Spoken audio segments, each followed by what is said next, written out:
Padahal siapapun yang beramal soleh niatnya bukan karena Allah, termasuk hati-hati anak-anakku dan diriku. Kalau kita niatnya menuntut ilmu, khususnya ilmu syar'i, tapi kita niat untuk mendapatkan dunia, kalian menghafal Quran supaya dianggap sebagai seorang hafid, supaya diakui masyarakat, dan dalam mencari tempat-tempat masjid yang gajinya besar, niatnya dunia, ini salah satu golongan wa'iyadzubillah. Semua kita bertahun, saudaraku yang sedang menuntut ilmu, ya. Kalau itu tujuan kita, ini termasuk orang yang akan disapa, walaikan liku, walaikan dulu ilaihi, nak akan dilihat, walai zakihi. Makanya sering saya menyampaikan kepada para asatidz atau santolibul ilmu, harus ada usaha, harus ada pekerjaan selain berdakwah, supaya kita punya ifah dan izzah. Karena salah satu golongan yang dimintai oleh surga, yang surga rindu, afifun muta'afifun dzul ahyar. Sosok orang ketika diuji dengan kesulitan ekonomi, dia menjaga kehormatan dirinya, dia tak pernah meminta-minta, dia tak pernah pasang muka status aku lagi sulit.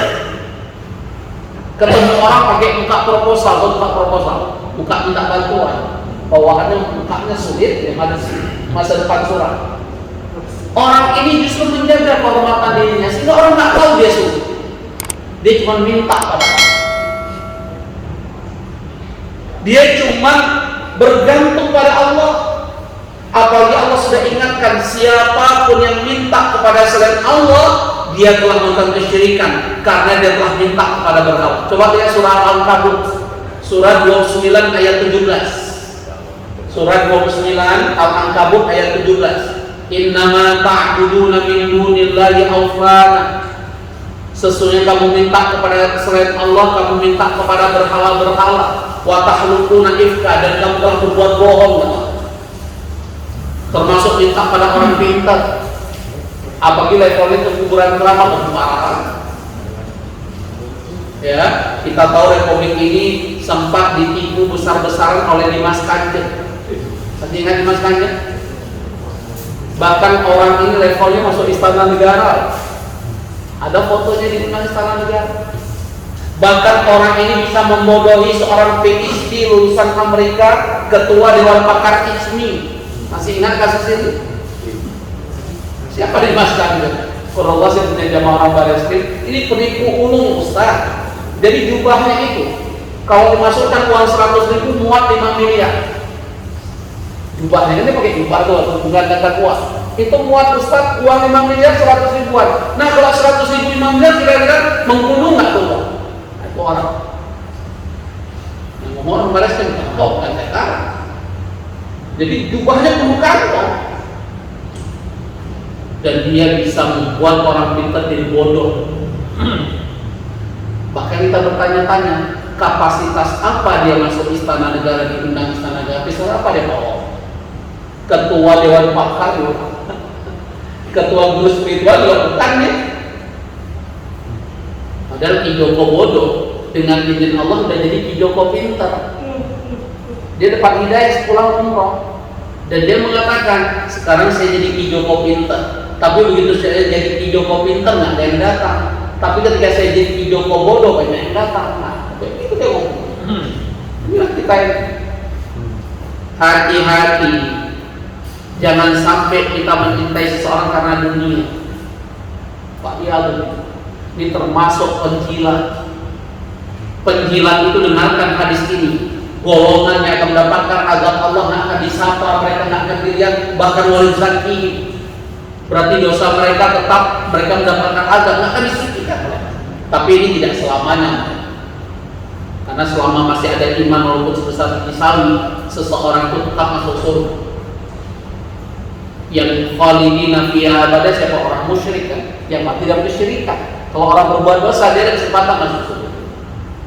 Tapi jangan bermimpi nggak apa-apa deh, sehari masuk surga dari pengalaman yang ingin tahu rasa. Pada sering-seringan azab neraka yang paling mendapatkan azab ringan hanya Abi Thalib. Dan itu azab yang mendapatkan azab dari Abi Thalib. Bagaimana azabnya Abi Thalib itu? baru kena uang api neraka otaknya meleleh, dan itu azab ringan dan tidak ada yang berikan. Dan ingat, dan ke alfisan, sehari di akhirat 1000 tahun kehidupan dunia.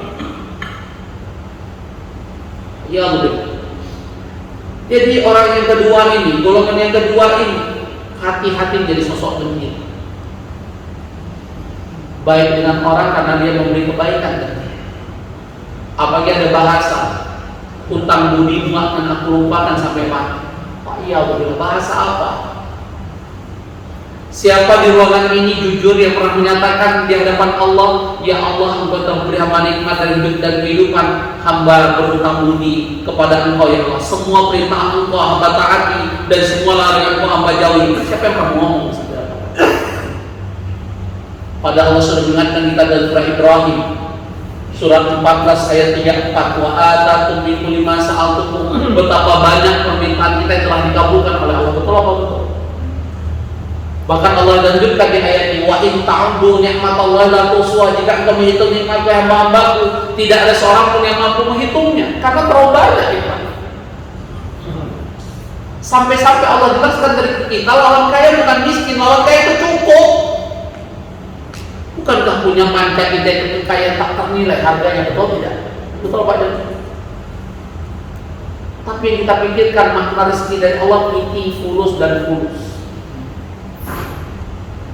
Nikmat iman, nikmat Islam ini, nikmat rezeki Allah terbesar. Uang seabrek-abrek, begitu mati emang dibawa. Kan sempat viral di media sosial tentang Syekh dari Kuwait, Emir dari Kuwait, uangnya berjibun, serba emas. Walaupun dia melanggar syariat, tidak boleh laki-laki pakai emas dan sebagainya. Terlepas dari itu, kita dapat berita dari viral begitu dia mati, nggak ada batu nisan, hanya seombak tanah. Dan Allah sudah ingatkan, al-hakumut takatsur hatta zurtumul maqabir.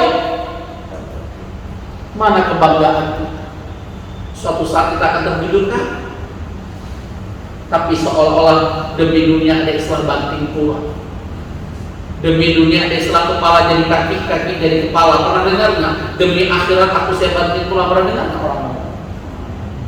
Ya, ada pegang kepala salah minum obat ya. Ustaz sarapan tadi, karena aneh. Padahal Allah sudah ingatkan, wal akhiratu khairu wa abqa. Negeri akhirat lebih baik dan lebih kekal. Ad-dunya mata'ul ghurur. Ada kesenangan dunia, ada kesenangan yang menipu. Nah, inilah yang kita kadang-kadang kita dibuat terperdaya oleh kehidupan dunia. Makanya Allah sebutkan surah Al-Imran, wa gharratumul hayatud dunya. Mereka tertipu oleh kehidupan dunia. Nah, ikhwani wa akhwati fillah, mereka berbaiat, bai'un imamahu la yubayyi'u illa lidunya. Mereka berbaiat setia, bahkan bersumpah di depan pemimpin atau manusia lain karena berkaitan dunia. Kalau diberi radiyah, wa illam yu'tihi minha sakhita. Tapi kalau nggak dapat yang dia inginkan, ya emang lu pemimpin apaan? Janjinya cuma janji doang, habis deh. Makanya keliru kita dari ridho manusia, takkan sampai. Apa nasihat Imam Syafi'i? Kalau kamu mencari ridho manusia, sesuatu yang mustahil datang. Tapi kalau kamu mencari ridho Allah, sesuatu yang kau dapat. Imam Syafi'i sudah ingatkan. Dan ternyata hari ini kita dapat jawaban dari Rasulullah SAW. Golongan yang akan mendapatkan azab di akhirat kelak nanti dihinakan oleh Allah, mereka yang penjilat. Ingat ar-rashi wal murtasyifinna, yang sogok dan yang terima sogok sama-sama dalam neraka. Cuman bahasa sogok hari ini perhalus. Ini bukan sogok katanya Ustaz, ini uang kadede, ini uang terima kasih, ini uang rokok, ini uang makan siang. Dia perhalus, pikir Allah nggak tahu bahasa orang ini, bahasa kita. Padahal nggak ada orang memberi tanpa vested interest. Makanya berkaitan dengan hutang, berkaitan dengan jasa, Itu nggak boleh kita memberi sesuatu tingkat. Misalnya saya pinjamin Pak Joni uang misalnya, terus Pak Joni traktir di restoran Padang beliau atau Padang orang lain, karena setahu saya udah dijual ya, kita itu ya. Masih banyak. Oh masih banyak ya, Masya Allah. Nah traktirnya Pak Joni karena saya pinjamin, buktinya selama saya nggak pinjamin nggak pernah traktir. Itu contoh. Yang ada saya ketemu Ustaz, kalau doainnya papatku, gitulah aku udah lupa, misalnya gitulah kamu. Tapi mereka jangan berharap pada makhluk, kecewa. Mintalah pada Allah. Ya, hati-hati yang kedua, wahyalun. Apalagi seorang ustaz, seorang alim, nggak boleh bergantung pada makhluk, hilang infak, hilang kehormatan. Bahkan surga rindu dengan orang afifun, muta'afifun. Dia jaga kehormatan yang minta-minta pada makhluk. Dzul a'yar. Bahkan bukan hanya dirinya dia jaga, dia juga menjaga kehormatan keluarganya. Karena meminta-minta itu perbuatan yang sangat hina dalam hadapan Allah. Ingat arti meminta-minta bukan hanya pengemis datang ke rumah kita, meminta jabatan.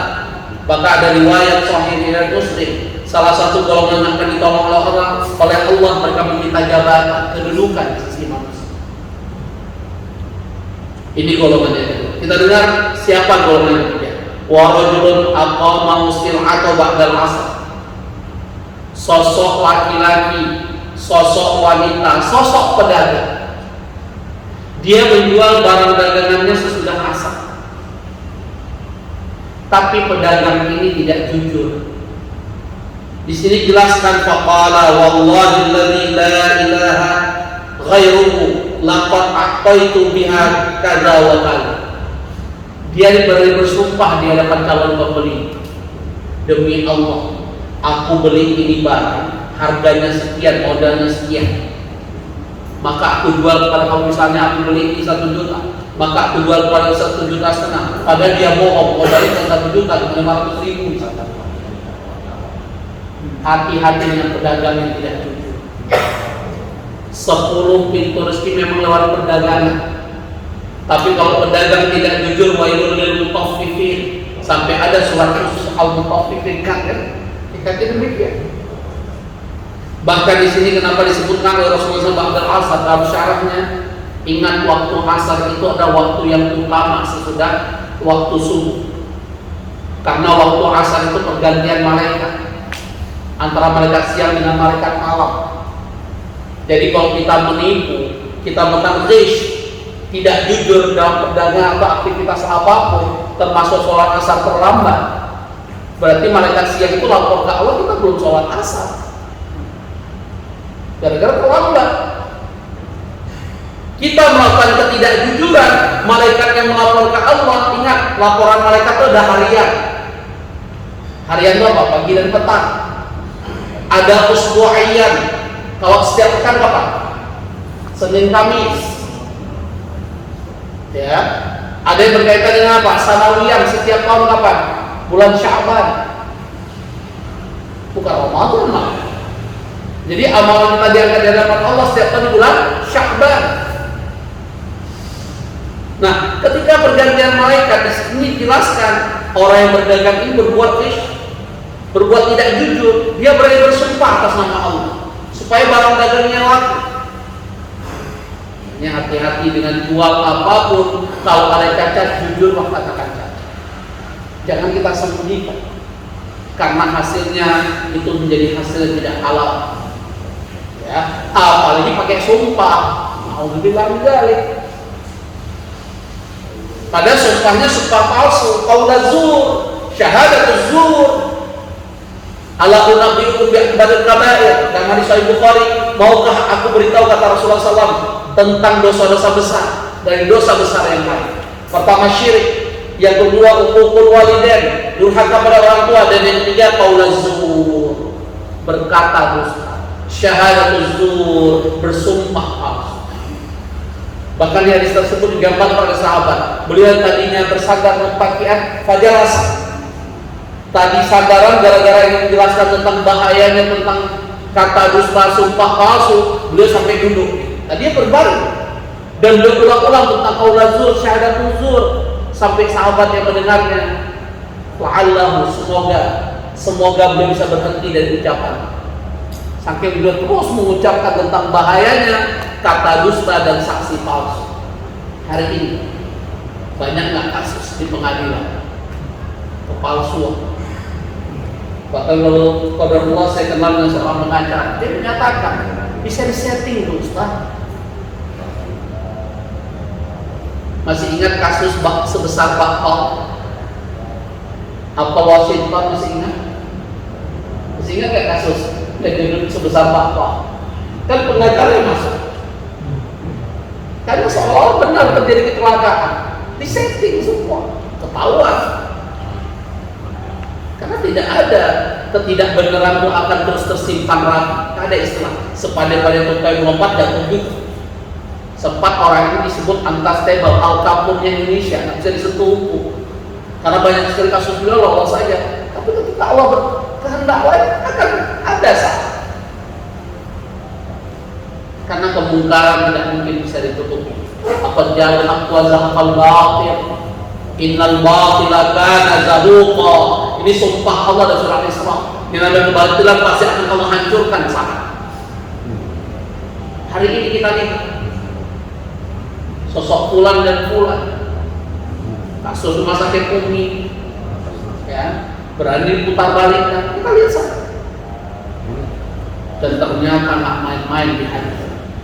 Itu golongan yang akan disapa, dilihat dan disucikan oleh Allah, bahkan mereka mendapatkan azab yang sangat pedih kelak di hadapan Allah. Wahyana billah fasaddaqahu rajulun thumma qara'a hadhihi ayat.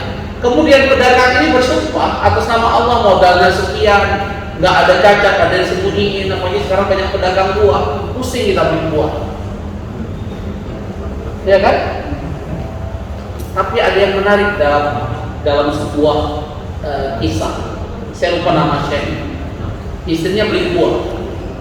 Ternyata buah yang dia beli itu nggak sesuai dengan ucapan pedagang. Artinya dia kecewa dan dia marah. Maka Syekh ini hanya mendengarkan istri marah. Begitu mereda marah, ditanya oleh Syekh pada istri, kamu marah pada siapa? Pada buah. Emang buah itu bisa berbicara? Jangan makan apapun nggak enak. Kamu marah pada pedagang? Emang semua pedagang tahu jualannya? Emang dia coba dulu satu-satu? Kan kita sering beli buah, manis nggak kah? Untuk pedagang nggak jawab. Emang saya tahu manis semua? Emang saya coba dulu? Kalau dia coba dulu nggak jadi jualan, baru gini.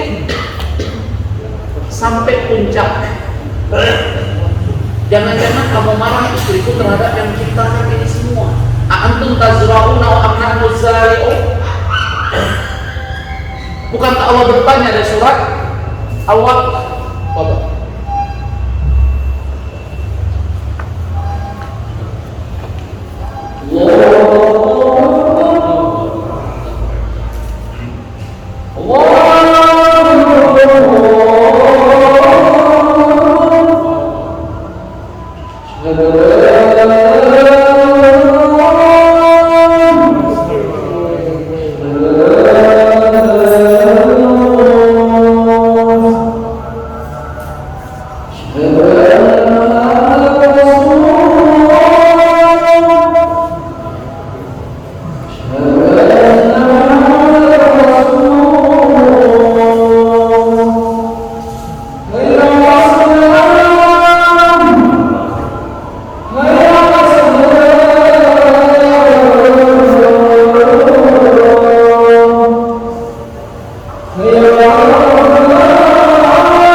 Setelah kita lanjut, akhirnya Syekh ini tanya pada saya, kalau bukan kepada buah, aku marah. Kalau bukan kepada pedagang, berarti kamu marah kepada yang menciptakan. Nangis. Abu Isya ini membacakan surat Al-Waqi'ah tadi. Antum tazrawar nahnu zari'un. Apakah kami yang ciptakan, yang menghasilkan buahnya atau kami? Hati-hati, jangan kita terpedaya dunia atau menukar dunia dengan kehidupan akhirat. Maka Rasulullah SAW menutup hadis ini dengan membaca surat Al-Imran ayat 77. Innal ladzina yashtaruna bi ahdillahi wa imanihim thamanan qalil. Mereka yang menjual janji mereka, sumpah mereka demi dunia. Bukan hanya penjilat yang perlu kita ingatkan, hati-hati dengan tim sukses. Pasti tim sukses berkaitan dunia, wali biro. Jadi termasuk dalam hadis ini, termasuk dalam surat Al-Imran ayat tadi, menjual ayat Allah, menjual sumpahnya demi kepentingan dunia. Amanah oleh, padahal nilai dunia ini berapa? Emang sebanyak-banyak uang manusia kalau makan yang mati. Syekhullah kemarin diundang satu pengusaha di Hanamasa. Karena Hanamasa you can all it. Baru perasaan baru satu porsi, dua porsi udah bingung saya. Oke, untuk ada break sholat dulu, lumayan lah, turun tangga apa lagi nih. Tapi ya segitu-gitu juga. Banyak makanan saya kasih itu. Sampai ada teori kalau makan di sana harus lapor banget. Masa nunggu lapor banget? Nggak bisa jalan di sana gitu kan? Yang undang saya malah makan. Alasannya Ustaz, maaf saya tadi udah makan di lapangan golf. Jadi dia di lapangan golf, dia orang Jakarta. Hanya curhatnya, suruh cari satu lagi. Nah, hanya itu aja. Ya suruh cari satu lagi kok. Ya kok ada kandidat boleh mengusahakan. Dan istrinya boleh kan? Ngizinkan.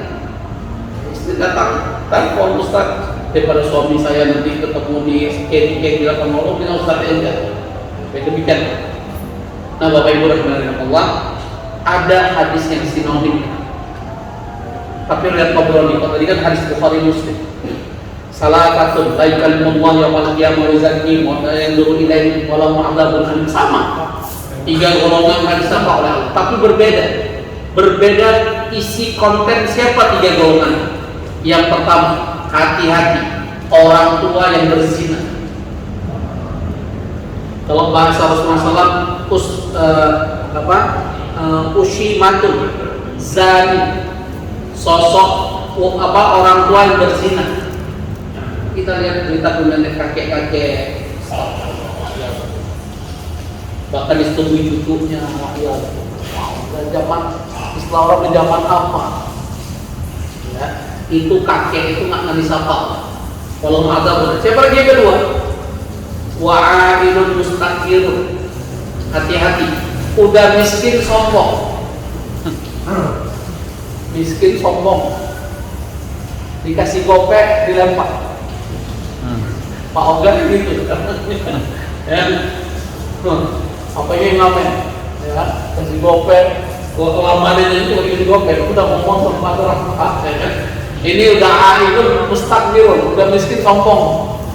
Termasuk orang miskin aja, ibadah tidak mau, ya, dan yang ketiga berkaitan dengan warajulun ja'ala bida'atahu la yashtari illa biyamini wa la bai'u illa biyamini. Sosok lelaki atau sosok wanita yang menjual barang dagangan, dia bersumpah. Karena hanya dengan cara sumpah palsu itu bisa laku barang dagangan. Ini termasuk golongan akan disapa. Hati-hati ini pedagang.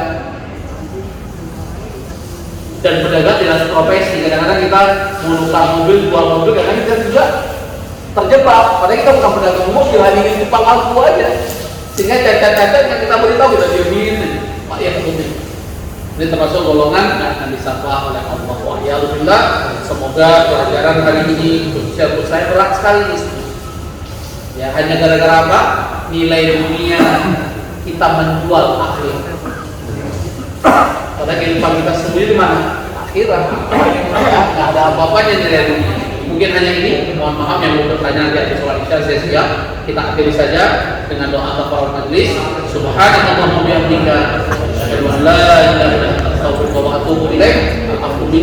Assalamualaikum warahmatullahi wabarakatuh.